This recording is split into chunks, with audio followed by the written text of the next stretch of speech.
Okay,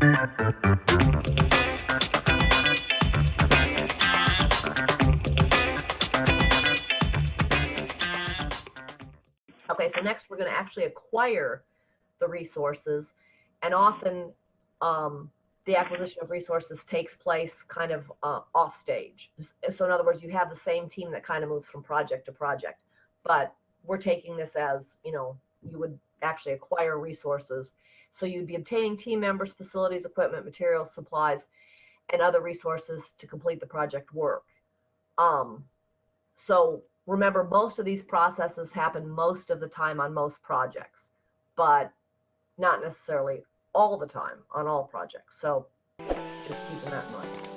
So we've got our typical inputs, and those lead to our tools and techniques, which include decision making and interpersonal skills and team skills, and then pre-assessment. So in other words, before the project really gets going, you decide what you need, and then you might have virtual teams. And so PMI obviously talks a lot about virtual teams, and here we are doing a virtual class. So so at any rate, moving right along, and this is a big, teamwork, interpersonal skills kind of chapter. So I hope this is, this hits right, in a sweet spot where you need information.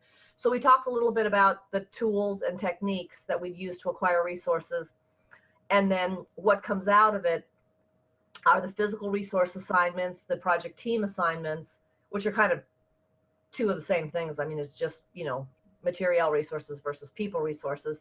And then we've got our resource calendars. And remember, we talked about that when we're doing scheduling, that obviously we've got to also schedule our resources, because say if you're doing quality testing in a lab, say if you were, your pharmaceutical firm, and for the FDA, you've got to do some number of trials in a lab, you've got to have that, make sure that lab time is available when you want it and for the duration you want it. Obviously, change requests could come out of this, and as well as updates to the project management plan and other documents. And then now here's an interesting area where you actually update your EEFs. And you're thinking, Kathy, you told me I can't update the EEFs. So why are you updating EEFs in that acquire resources? Well, I thought when you're acquiring, you're at a different stage. I think you're finding out a little bit more of the impact, at this stage. Well, actually, and obviously the organizational process assets, when you add people onto the staff, you're adding organizational assets, so that's good. But the reason that you're updating your EEFs, and this is, I think, one of only 2 places where EEFs actually show up as an output, and it's because, as I had mentioned earlier, when you train someone, you're actually fundamentally changing them. When you say somebody comes into the organization, as an organizational process asset, that's them, and they're just that asset. But in terms of their knowledge and expertise, they're really kind of an EEF in terms of, they're not going to fundamentally get smarter, just out of the ether or whatever. But if you apply training, as you are doing so, then that resource actually does become smarter and a better resource. And so that's how you're actually updating your enterprise environmental factors, is by applying training. So I salute you for doing that, and that's a very good, way to manage a company. But also it's, it's the one way that, in the acquire resources where you update your enterprise environmental factors. So the next thing you want to do is develop the team. And that's the process of improving competencies, team member interaction, and overall team environment. And again, because you want to enhance team performance. Yep. So in terms of going back to our tools and techniques for developing our team, and it sounds like you're doing a marvelous job at developing your team. We'll talk about communications technology. Obviously, there are numerous ways to communicate now that we can do these virtual courses. We have Skype capabilities. Obviously, team and interpersonal skills need to be continuously developed. You have to have appropriate rewards and recognition for employees, because I remember, when I was a subcontractor at NASA, great parking, for the employee of the month. I mean, I was all over that. I would do anything to be employee of the month because I really wanted that good parking. But some people carpooled or, whatever, didn't care. So you've got to set the rewards and recognition to your employees to make sure you're doing the right thing. Of course, training. Training is always a good thing, and that shows the company is investing in you as a person. I think that's one of the biggest compliments that you can provide to an employee. And then, of course, individual and team assessments to make sure that everything is a smoothly functioning machine, and then meetings. So the outputs include team performance assessments, not so much their yearly raise, whatever kind of thing, but just the assessment to say, is this team working? And if not, let's get to the root cause of it. Any change requests once you have the team, because you have strengths and weaknesses, but maybe you don't cover the waterfront in terms of everything you need. And then we might update our documents. We've updated our EEFs through training, and then we've updated our organizational process assets. Okay, so next we want to manage the team, which involves tracking team member performance, providing feedback, resolving issues, managing teams changes, and optimizing performance. So again, managing a team is like managing a family. You've got to understand everybody's needs on all kinds of, emotional, social, and every level. So we put a whole lot into managing the team. So we've got a whole lot of documents. We've got our work performance reports. We've got our team performance assessments, and then we've got our EEFs and OPAs. And then in terms of managing the project team, and you notice we've even, put a few of these important things like assessments, the staff assignments, and the resource management plan into the tools and technique box to emphasize how really important that is to the process of managing the project team.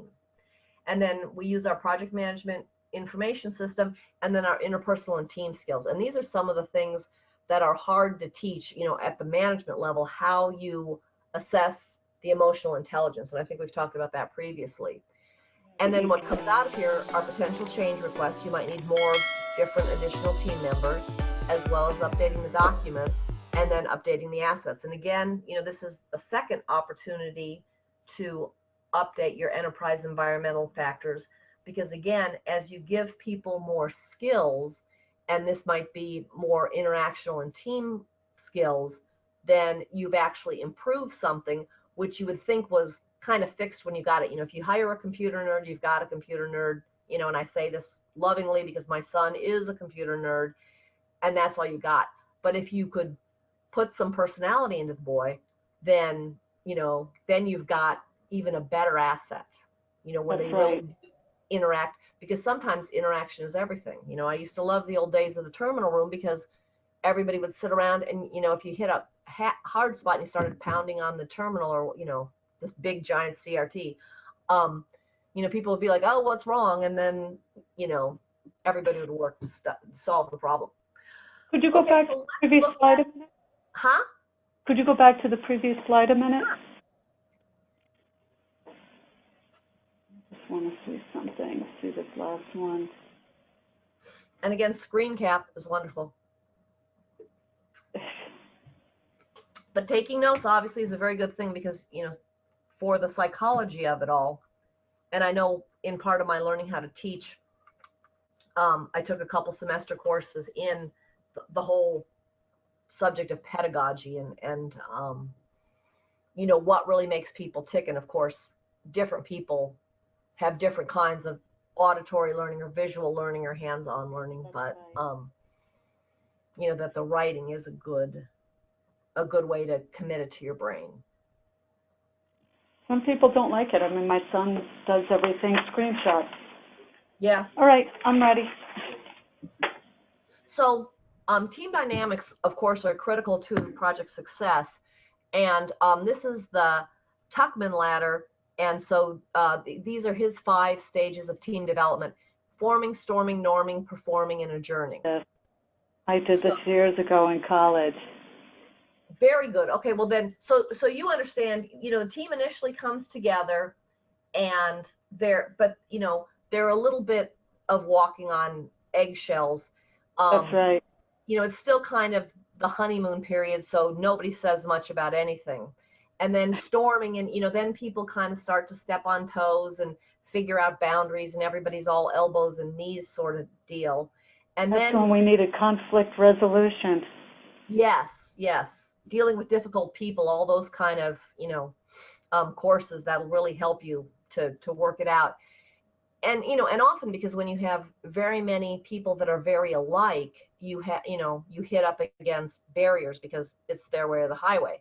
I know one of the very successful teams that I worked on was when I was actually co-located on site at NASA, and we did one of those personality evaluations because NASA was big on personality evaluations, and Yeah. you could be a square or a circle or a rectangle or wavy lines or a plus sign or a star or whatever it was.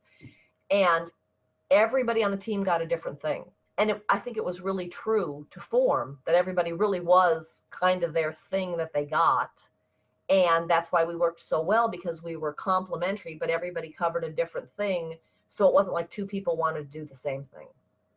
And so that worked out very well. But yeah, in that storming, you've got to have a lot of conflict resolution. I had a lot of bad teams. We had good, but there was, and I'll tell you, most of my teams were bad with, as far as it would be 2 women, 2 men. And I will tell you something funny. Most of the time, the women were the ones who were working. And I found that the guys, except for the military guys, the guys were a problem. Well, I was going to say, and, work ethic is such a big thing now. And that's one thing I find, and I hate to cast aspersions on the whole millennial generation, but darn, they want to come out of high school, or definitely come out of college. They want to be CFO, and they don't understand why they can't just buy a house like mommy and daddy have had after 25 or 30 years of working and saving and planning and investing, and equitable level of car and all that kind of stuff. It's very interesting. But they're not even. It's interesting, but colleges aren't teaching anymore. It's such a problem.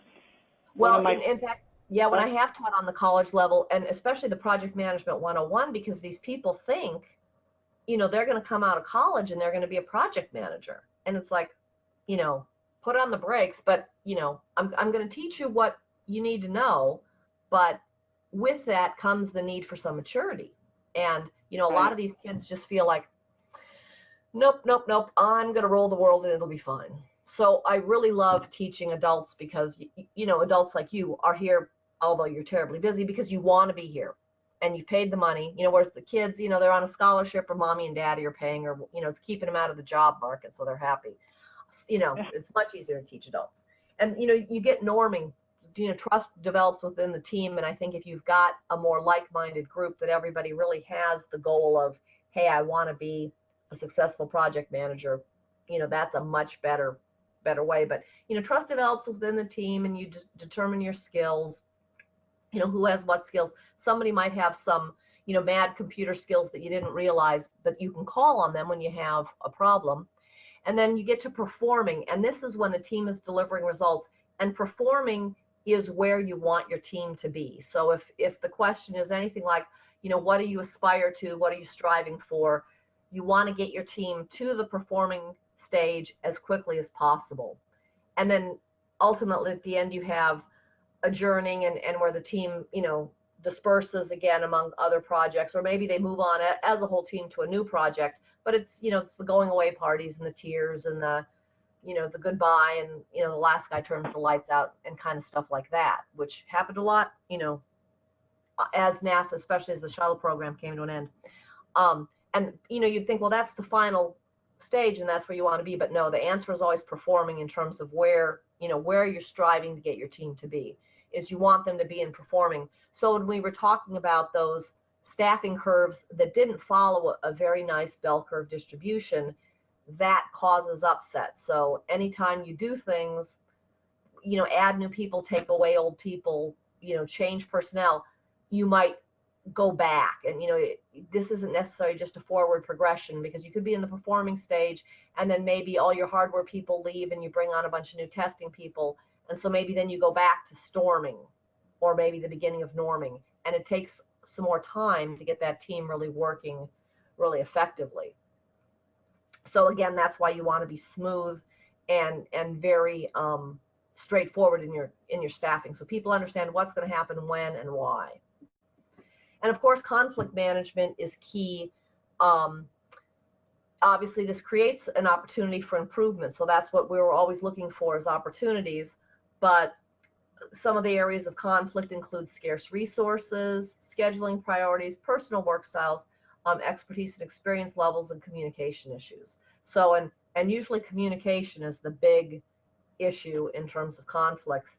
And again, you've got to clarify and discuss with the parties involved, and you've got to get to the root cause. So a little bit more on conflict management. Obviously, you need to be actively involved in the process to minimize and avoid conflicts. And again, you want to keep the team involved and informed so they know exactly what's going on. Obviously, you know, if you have their trust and they feel like you're looking out for them, that you're trying to better them, that you'll find them another job after this project ends, they're obviously a lot more comfortable when they see the end of the project coming than if they think you're just ruthless and you're going to cut and run to a different job or, you know, a completely different company. And obviously you need to assign the work so there's no overlapping tasks, because, you know, one of the biggest demoralizing things is rework or thrown away work. You know, I know a lot of people who just, you know, didn't want to do things over again. And with NASA, unfortunately, there's never enough time to do things right, but there's always time to do it over. And over's not fun, but sometimes you've got to do it. And of course, you need to motivate the team and, you know, ensure that everybody finds something that they find interesting and challenging. And fortunately, not everybody finds the same thing interesting and challenging. So hopefully you have a good mix of people who can do that.